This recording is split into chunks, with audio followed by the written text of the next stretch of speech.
د پاکستانیانو سره تېره شپه هم دوی دا پیشنهاد کړی و چې دروازه به خلاص کړو. ما ورته وویل چې دا توپه خو نوره نه غواړم. دا مې تېره شپه هم ورته ویلي دي. رئیس صاحب د وطن کې تجارت شته دی نه چې د هغه خوا بده شي، د دوی بې اجازې مې دا کار کړی دی. هدف په دې کې دی چې موږ به چې پر خپلو پښو ودرېږو، نور د دغه غنمو د ورستو غنمو د محتاجۍ خلاصو، دغه د پاکستان د دوی د دغه رومیانو د بینډۍ د محتاجۍ باید چې موږ خلاص شو. موږ خپل هم زراعت کولی شو، هم خپله ځان پر پښو درولی شو، مځکې لرو، اوبه لرو، دښتونه لرو.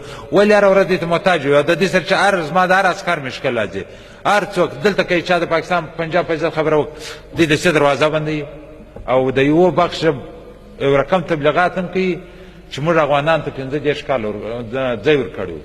هېڅوک که زموږ مشران وایي هم بد کار کوي، هېچا موږ ته ځای نه دی راکړی. زما خاوره ده، انګریز پر ما تپلې ده، زما خاوره زما جلا کړې ده.